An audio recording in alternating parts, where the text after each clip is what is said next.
Hai Sobat Debuters yang ada di rumah, kembali lagi bersama saya Rizky Susut ya di acara Debutcast Pati Bumi Demokrasi.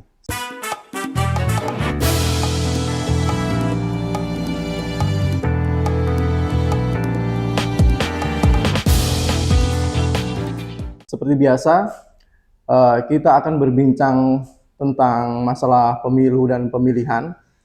Akan tetapi berbeda dengan edisi-edisi di sebelumnya yang biasanya kita melihat masalah pemilu dan pemilihan dari kacamata penyelenggara. Untuk kali ini kita kedatangan tamu spesial, yakni dari lembaga pemantau pemilu, yakni lembaga pemantau pemilu Perisai Demokrasi Bangsa. Dan tema kita kali ini akan berbicara banyak tentang anak muda dan masa depan demokrasi. Nah, tentu uh,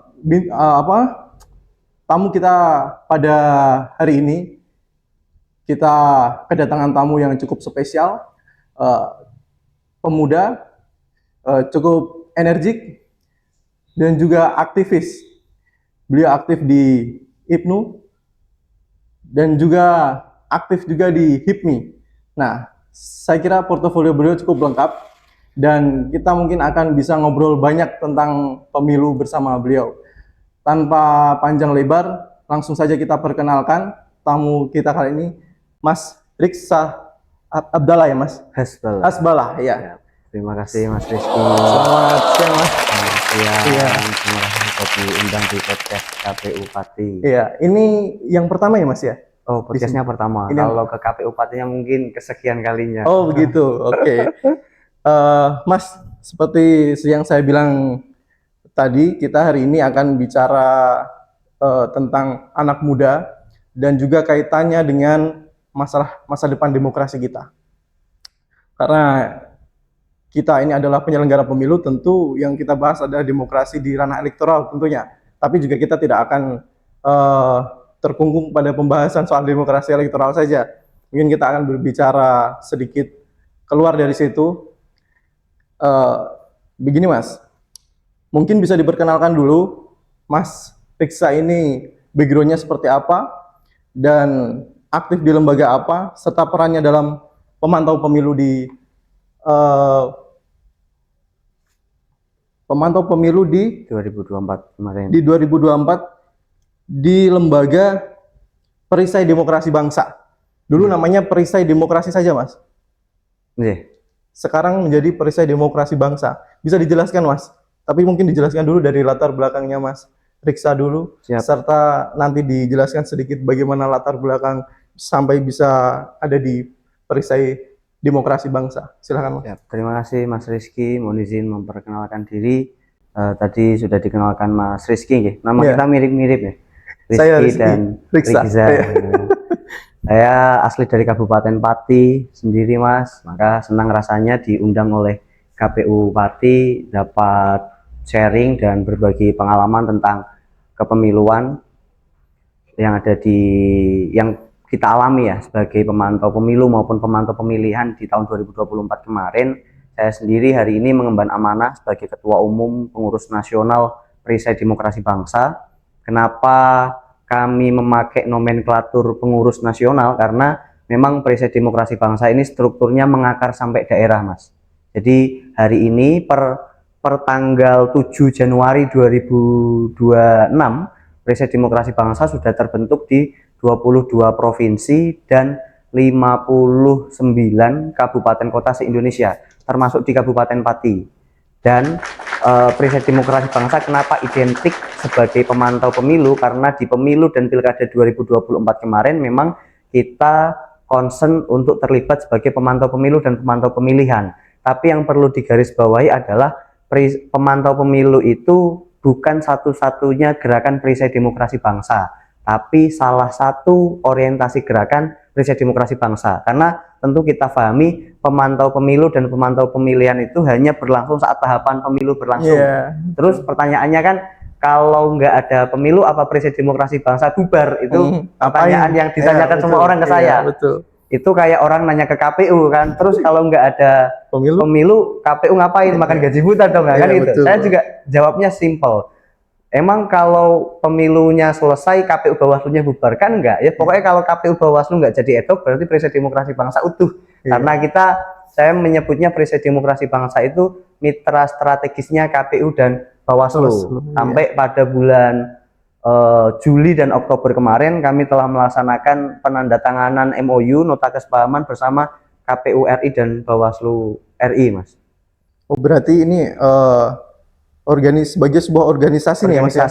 Kami menyebutnya organisasi masyarakat sipil yang beranggotakan anak-anak muda, kelompok muda semua. Ya Gen Z semua lah kira-kira, Mas. Gen Z ya. Itu menarik sekali, Mas, karena sependek pengetahuan saya kan ada beberapa juga lembaga pemantau pemilu toh. Akan tetapi anggotanya ini berbeda dengan yang ada di Perisai Demokrasi Bangsa, karena di beberapa misalkan saya menyebutkan saja misalkan di JPPR misalkan kan itu ada lintas generasi itu, bukan hanya anak-anak muda semua, tapi ini di Perisai Demokrasi Bangsa ini memang hampir sebagian besar ini memang yang masuk di dalamnya adalah anak-anak muda dan Gen Z kayak begitu. Oke, Mas. Ini juga menarik sekali sebetulnya kalau dilihat dari umur organisasi ini kan masih relatif sangat muda sekali. Sangat muda, 2023 Mas. Iya. Mas. Ini berapa hari lagi berarti ya? 11 hari lagi ini kita harlah yang ketiga tahun. Harlah yang ketiga tahun. Harlah yang ketiga, baru ketiga. Januari nanti ini. Maksud saya publik kan pasti ini masih muda sekali dan publik perlu mengenal ini. Ini bisa diceritakan ini bagaimana sampai bisa terbentuk Perisai Demokrasi Bangsa ini awalnya bagaimana ini, Mas? Oke, jadi yang perlu difahami uniknya Perisai Demokrasi Bangsa itu kita berbeda dengan lembaga lain dalam proses pembentukannya. Umumnya lembaga lain di tingkat nasional itu kan terbentuk di tingkat nasional membentuk daerah. Top down. Kita bottom up dari daerah membentuk nasional. Dulu itu saya itu ketua komunitas di Pati, Mas, namanya JP3. Jaringan Pengawas Partisipatif Pati. Itu kayak komunitas alumni Sekolah Kader Pengawas Partisipatif yang diinisiasi Bawaslu. Nah, waktu itu banyak komunitas di berbagai kabupaten kota se-Indonesia dengan nama yang berbeda-beda, tapi tidak punya badan hukum. Dan cita-cita kami bersama waktu itu pengen jadi pemantau pemilu, Mas. Nah, pemantau pemilu itu kan syaratnya harus punya badan hukum, punya SK Kemenkumham, akta notaris, dan lain-lain. Sedangkan kalau ngurus sendiri-sendiri per kabupaten, ya kantong anak muda itu kan kantong pelajar lah, terbatas lah kalau harus ngurus SK Kemenkumham sendiri kan. Akhirnya kita gotong royong, saya rajut, saya komunikasikan teman-teman ketua komunitas kabupaten kota se-Jawa Tengah di bulan November sampai Desember 2022. Walhasil Januari 2023 kita berhasil melakukan konsolidasi regional kader pengawas partisipatif se-Jawa Tengah, yang saat itu tanggal 18 Januari menyepakati lahirlah yang namanya Perisai Demokrasi sebagai payung hukum bersama. Belum ada bangsanya. Nah, ada bangsanya itu saat kami menghadapkan notaris, ternyata ngurus badan hukum kan harus 3 suku kata. Oh ya udah, akhirnya kita tambahkan Perisai Demokrasi Bangsa. Soalnya kalau waktu itu kita kasih nama Indonesia, kalau disingkat kayaknya nggak enak. Ya kan, akhirnya kita pilih bangsa biar singkatannya enak, PDB gitu kan. Itu waktu itu sekupnya masih Jawa Tengah. Kita pemantau pemilu itu belum nasional, Mas. Itu yang menjembatani apa itu dulu, Mas? Bisa sampai Anda bisa mengkonsolidasikan teman-teman yang istilahnya berbeda komunitasnya kan? Nah, itu apa yang bisa menyatukan itu? Pasti kan ada jembatannya itu dulu itu. Kebetulan kita lahir dari rahim pelatihan atau pendidikan yang sama, Mas. Sekolah Kader Pengawas Partisipatif atau sekarang namanya Pendidikan Pengawas Partisipatif yang dilaksanakan oleh Bawaslu. Narasumbernya kan dari berbagai macam penyelenggara pemilu ya, ada KPU, Bawaslu, praktisi pemilu, dan lain sebagainya. Teman-teman waktu itu yang jadi penyelenggara kan sudah banyak, tapi banyak ternyata dari teman-teman muda itu yang mereka ingin berkontribusi atau berkiprah di pemilu, tapi dari perspektif yang lain, tidak hanya dari kacamata penyelenggara atau peserta pemilu atau saksi partai politik saja, tapi teman-teman pun juga banyak yang penasaran, pemantau pemilu itu seperti apa sih, keinginan itu ingin diwujudkan, tapi teman-teman punya keterbatasan, sehingga berangkat dari kegelisahan yang sama itu, saya rajut satu persatu sekup Jawa Tengah. Walhasil kita dapat membentuk wadah bersama untuk kita daftarkan terakreditasi sebagai pemantau pemilu di tingkat Jawa Tengah.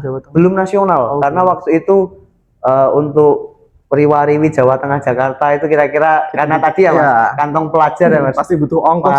Ongkosnya, mobilitasnya belum belum mampu saat itu, Iya. walaupun banyak yang mendorong untuk akreditasi di Bawaslu RI, karena kalau pemilu akreditasinya kan di Bawaslu, pilkada akreditasinya di KPU.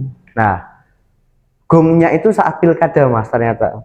Jadi pemilu saya ngerasa flat, sudah jadi pemantau pemilu di Jawa Tengah, oke jadi pemantau. Gongnya itu ternyata saat pilkada. Karena saat pilkada kan saya tidak perlu membatasi teman-teman di luar Jawa Tengah. Iya. Pemilu kan banyak teman-teman di luar Jawa Tengah kontak ingin gabung. Tapi konsekuensinya kalau di luar ada lebih dari satu provinsi, akreditasinya kan harus di RI. Hasil saat itu kita batasi. Ternyata saat pilkada kan akreditasinya di KPU provinsi atau KPU kabupaten kota masing-masing. Iya. Saya lepas lah itu. Pilkada itu kita ada di 5 provinsi dan di Jawa Tengah ada 17 kabupaten kota, Mas. Awalnya itu ya Mas. Itu mulai grafiknya 2024 Presiden Demokrasi Bangsa saya anggap mulai menasional. Sudah punya nama lah Sudah istilahnya. punya nama. Iya. Tanpa anggaran, tanpa fasilitas. Itu yang banyak orang-orang kadang suudzon. Jadi orang nggak percaya karena orang kan nganggap hari ini anak muda lebih banyak yang pragmatis Mas. Kalau nggak ada uangnya nggak mau gerak menjadi penyelenggara atau menjadi tim sukses sekalian. Banyak orang yang suudzon kepada kami. Nggak mungkin lah nggak ada uangnya anak-anak mau. Terus saya bilang kalau nggak percaya tanya aja sama mereka yang mau. Mereka beli jaket kayak gini, beli baju, ngurus berkas ke KPU Bawaslu ya pakai uang mereka sendiri kok, kan nggak justru mumpung itu Mas, mumpung kita itu masih muda kan belum ada tanggung jawab nafkahi anak istri kira-kira. Jadi mau ngelayap sana sini itu masih agak bebas lah ya, agak bebas dan masih mau ngeksplor banyak pengalaman khususnya di dunia demokrasi dan kepemiluan. Itu kira-kira Mas Rizky. Baik, itu tadi sekilas tentang perisai demokrasi bangsa. Jadi begini Mas, seperti yang saya sampaikan di awal, kita kan membahas tentang pemilih muda serta bagaimana nanti kaitannya dengan masa depan demokrasi kita. Nah, ini sebetulnya juga kita mengundang Mas Riza sebetulnya juga bukan tanpa alasan. Saya sudah agak baca-baca sebetulnya kemarin itu bagaimana itu perisai demokrasi bangsa itu. Ternyata memang di dalamnya memang anak-anak muda. Kayaknya cocok ini kalau kita mau eksplor masalah pemilih muda dan kaitannya sama demokrasi kita ke depan. Nah, Mas, saya minta pendapat Mas Riza. Kalau mendengar kata pemilih muda, sebetulnya apa yang terlintas di benaknya Mas Riza pertama kali sebetulnya? Saya itu paling nggak suka mendengar istilah pemilih muda, Mas. Oke, alasannya? Saya lebih suka mendengar kelompok muda. Oh begitu. Kalau pemilih muda, seolah-olah kita itu anak muda itu hanya dijadikan objek oleh KPU, oleh Bawaslu, oleh partai politik, bahwa tugas kita sebagai anak muda hanya milih. Padahal peran di ruang-ruang pemilu, ruang-ruang demokrasi itu kan tidak hanya milih. Milih itu kan kalau kata anak muda sekarang itu bare minimum, Mas. Oh gitu ya. Bare minimum kita sebagai warga negara Indonesia yang sudah 17 tahun ke atas. Maka saya sering menyebutnya ketika kita membuat diskusi atau apa, menyebutnya kelompok muda. Karena apa yang kita lakukan di Perisai Demokrasi Bangsa itu kan sebagai anak muda ya Mas, yang tergabung di Perisai Demokrasi Bangsa tidak hanya memilih saat pemilu ataupun pilkada. Banyak teman-teman yang tergabung baik sebagai pengurus maupun anggota di Perisai Demokrasi Bangsa, perannya berbagai macam, tergabung berbagai macam. Ada yang memilih peran sebagai penyelenggara, ada yang memilih peran sebagai pemantau, ada yang memilih peran sebagai teman-teman pers atau wartawan, ada yang memilih peran sebagai aktivis digital, macam-macam perannya. Sehingga bicara anak muda dan demokrasi, saya melalui Perisai Demokrasi Bangsa, saya ingin menunjukkan kepada stakeholder terkait maupun kepada publik bahwa anak muda itu tidak hanya dijadikan sebagai komoditi atau objek dalam proses pemilu saja, tapi kita juga dapat dilibatkan, dapat diberikan peran secara aktif sebagai subjek, menjadi mitranya KPU, mitranya Bawaslu, maupun mitranya peserta pemilu, bahkan untuk mewujudkan pemilu yang jujur dan adil. Karena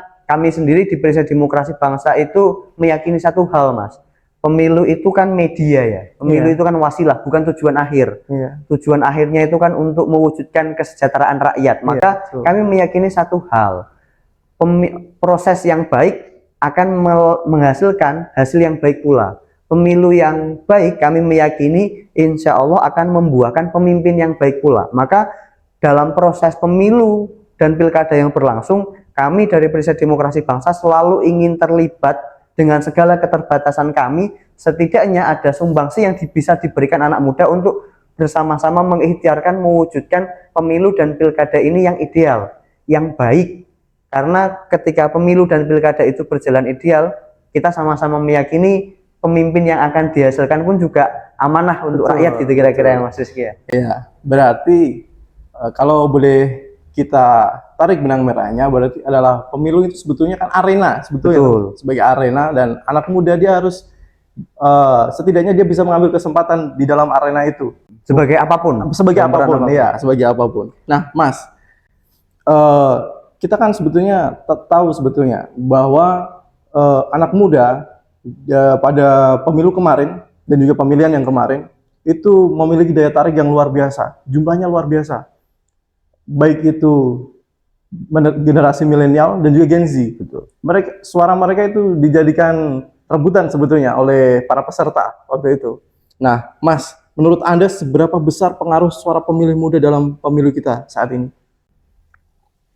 Tentu kalau bicara seberapa besar, sangat dominan dan sangat besar ya. Apalagi Gen Z dan generasi milenial, saya kira hari ini itu dua generasi yang paling mendominasi jumlah DPT kita, baik secara nasional maupun yang ada di Kabupaten Pati. Sedangkan karakter Gen Z sendiri hari ini banyak dari mereka yang terkadang kalau mereka itu tidak cocok dengan hati nurani mereka, ini kelemahannya Gen Z.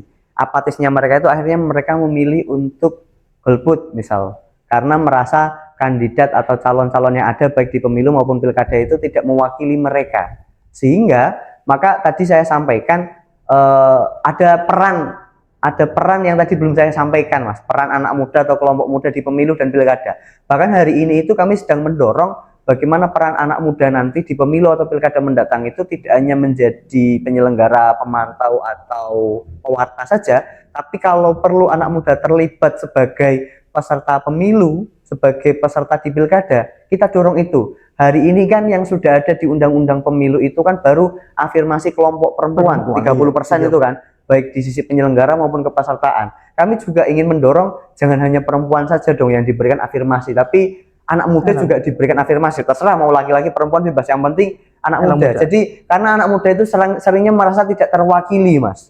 Itu yang membuat anak muda itu apatis. Seringnya tidak merasa terwakili oleh peserta pemilu yang ada, baik calon legislatif maupun calon yang ada di eksekutif. Tidak mewakili generasi mereka, kan generasinya generasi baby boomers ke atas ya kan. Mereka generasi kolonial, kita generasi milenial. Kebutuhannya berbeda terkadang. Itu yang akhirnya kami di Periset Demokrasi Bangsa diskursus yang berlangsung, kita perlu deh kayak mendorong anak-anak muda yang memang punya potensi, punya kemampuan dan kemauan ke arah sana untuk terlibat secara langsung menjadi peserta pemilu, agar kepentingan anak muda ini juga ada yang menyuarakan di parlemen, kira-kira begitu, Mas Rizky. Ini kan di DPR ini kan juga lagi hangat-hangatnya juga membahas tentang RUU pemilu. Betul, kan, Mas, revisi undang-undang pemilu. Kayaknya ini juga jadi kesempatan juga untuk mendorong bagaimana supaya pemuda ini dia bisa mengisi ruang-ruang yang ada di situ kan, Mas. Oke, Mas, itu sebetulnya tadi saya ingin tanyakan sebetulnya bahwa di masyarakat kita kan sekarang ini kan banyak yang menganggap bahwa anak muda itu apatis, kayak begitu. Jadi apa yang sebetulnya bukan hanya sekedar mitos sebetulnya, tapi memang keadaan yang terkadang membuat anak muda itu menjadi demikian apatis. Oke, Mas, yang Mas Riksa lihat sebetulnya karakter khas pemilih muda yang paling nampak sekali dalam pemilu terakhir itu apa, Mas? Kemarin ini karakternya. Iya, karakter yang khas sekali dari anak muda itu dalam pemilihan kemarin, baik itu pemilu maupun pilkada kemarin. Anak muda itu suka yang inklusif, Mas. Suka yang terbuka. Jadi maka kenapa kadang anak muda itu agak merasa kurang terwakili ya, kalau misal calon legislatifnya itu dari generasi yang jauh di atas mereka. Kadang kalau duduk bareng itu nggak sefrekuensi kan, karena anak muda kan sering pakai diksi-diksi demikian toh. Karena nggak sefrekuensi itu, lantas bagi kami, bagi anak muda, calon tersebut itu dianggap kurang terbuka dalam menerima saran dan masukan, terbuka dalam hal pun juga kurang apa ya. Dan yang paling penting bagi anak muda itu publikasi kinerjanya di media sosialnya itu juga jelas. Kadang kalau yang jadi media caleg banget ya, Mas? DPR, ya media banget. Kan kita itu nggak bisa, saya podcast sama jenengan aja nggak bisa jauh dari HP, Mas, kira-kira kan begitu toh. Kira-kira sehari megang HP 12 jam itu lebih lah kira-kira. Maka kita anak muda itu agak kurang sefrekuensi sama mereka yang generasi tua itu, apalagi generasi tuanya yang nggak mau beradaptasi dengan zaman ya, Mas. Iya. Tidak mau bermedia sosial, tidak mempublikasikan kinerja mereka di media sosial.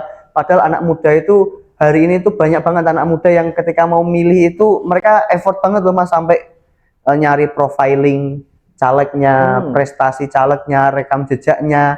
Kadang kan kalau aneh, ini caleg udah 3 periode jadi DPR, tapi kok dicari namanya di berita nggak muncul-muncul. Terus selama ini itu kan kami anggap kurang inklusif, Mas, kurang terbuka, baik secara saran dan masukan maupun secara kinerja. Sehingga itu yang diharapkan teman-teman muda. Kalau kira-kira take and give-nya apa? Kalau kami anak muda memberikan suara kepada bapak atau ibu yang terhormat, bapak dan ibu akan memberikan apa kepada kami lah. Itu kan harus ada sarana atau media untuk para peserta pemilu itu untuk melakukan serap aspirasi itu. Tidak hanya secara konvensional dengan tatap muka, tapi juga melalui platform-platform media sosial yang ada. Sehingga maka itu yang jadi keinginan kami, kenapa kami akhirnya menggebu-gebu untuk mendorong perwakilan anak muda di parlemen agar semakin banyak yang memahami anak muda, kira-kira begitu. Iya. Jadi Mas, kalau saya mendengar dari penjelasannya Mas Rigza ini, jadi kalau kita lihat sebetulnya ini pemilih dari kelompok muda ini sebetulnya, kalau menurut Mas Rigza ini, mereka itu sebetulnya itu jadi pemilih itu sebetulnya itu masuk yang dalam kategori rasional. Apakah dia itu cenderung emosional, pemilih yang emosional, atau justru pragmatis dalam memilih? Kalau menurut Mas Rigza, cenderung rasional. Rasional ya? Cenderung rasional. Karena apa? Tapi kalau mayoritas pemilih kita cenderung emosional itu banyak pasti. Tapi kalau anak muda itu cenderung rasional. Saking rasionalnya mereka. Ini contoh yang tidak bagus ya, Mas. Saking rasionalnya mereka. Kalau mereka nggak cocok sama hati nurani mereka, ya tadi saya sampaikan, mereka lebih rela untuk tidak memilih daripada harus memilih tapi tidak sesuai dengan hati nurani mereka. Karena mereka banyak diskusi teman-teman muda itu aneh-aneh, Mas, permintaan mereka ketika kita mengajak teman-teman muda diskusi untuk revisi undang-undang pemilu itu ya, misal mereka itu selalu protes pada hal-hal yang sifatnya teknis, tapi contohnya seperti ini, Mas. Mereka itu nggak terima, masa calon bupati minimal cuma SMA, sedangkan kita aja mau ngelamar pekerjaan harus S1 misalkan. Mereka itu nggak terima kalau CV-nya calon bupati itu CV-nya, visi misinya itu nggak dipublikasikan, dan mereka mintanya itu detail, harus sesuai dengan RPJMD, harus sesuai dengan RPJMN, program prioritas daerah, program prioritas nasionalnya harus jelas. Mintanya itu rigid dan harus sesuai kemampuan mereka, dan sedetail itu. Dan kalau mereka merasa itu tidak terpenuhi ya karena kalau anak muda ikut milih kan mereka merasa punya tanggung jawab moral, Mas, ketika pemilih mereka itu jadi. Jika mereka tidak punya keyakinan terhadap salah satu pasangan calon yang tersedia, mereka memilih untuk tidak memilih. Itu yang repot. Memilih untuk tidak memilih karena mereka merasa tidak ingin ikut bertanggung jawab atas kepemimpinan yang berlangsung nantinya. Saking mereka tidak punya keyakinan satupun terhadap pasangan calon yang ada. Ya walaupun kadang repotnya kita teman-teman di KPU maupun kita yang ada di NGO kepemiluan selalu mendorong partisipasi masyarakat atau partisipasi publik tinggi di pemilu, karena itu sebagai bentuk legitimasi masyarakat terhadap pemimpin yang terpilih ya, Mas. Tapi terkadang kita repotnya kan memilih itu kan hak, Mas. Iya, betul. Bukan kewajiban kan. Nah, maka dari itu kita selalu mendorong bagaimana agar masyarakat atau publik itu memberikan hak mereka itu seutuhnya dan sepenuhnya, ya dengan cara mewujudkan pemilu yang lebih inklusif, lebih terbuka, lebih jujur dan adil. Kira-kira begitu. Bahkan saking jengkelnya anak-anak muda kalau pemilu itu, ini banyak teman-teman yang cerita, mereka tetap datang ke TPS, Mas. Tetap datang buat buat konten TikTok atau konten Iya. Instastory kira-kira Iya. begitulah kan. Tapi nyampe ke TPS itu kadang mereka cuman buka, nggak dicoblos terus dimasukin, atau kalau yang iseng dicoblos semuanya. Itu yang kurang sehat. Iya. Saking rasionalnya anak muda, itu yang kurang sehat. Jadi itu tentu menjadi PR bagi generasi kami agar apa ya, rasional itu bagus, tapi ya harus berimbang lah, kira-kira begitu. Jangan apatis bukan pilihan, kira-kira Iya. begitu. Itu sebenarnya ini masukan sebetulnya buat semuanya ya Mas, bukan hanya kita sebagai penyelenggara tapi juga peserta mungkin ya. Iya. Terutama kalau dari peserta mungkin dari segi kandidasi, mungkin yang diharapkan anak-anak muda mungkin dalam melakukan kandidasi nanti calon mungkin yang ditawarkan kepada anak-anak muda mungkin paling tidak harus yang berkualitas lah kayak Nah. gitu, supaya yang dihasilkan nanti jadi pemimpin juga yang berkualitas, paling tidak Betul. seperti itu. Nah, baik, oke Mas. Kemudian Mas, ini kan kaitannya dengan perkembangan kita sekarang ini yang semakin ke sini kita ini semakin ke arah digital kayak begitu. Ini apa namanya? Ini sebetulnya juga peluang sebetulnya dan juga tantangan sebetulnya. Ini yang ingin saya tanyakan adalah tantangan terbesar yang sebetulnya dihadapi oleh pemilih muda ketika menggunakan hak pilihnya, Mas.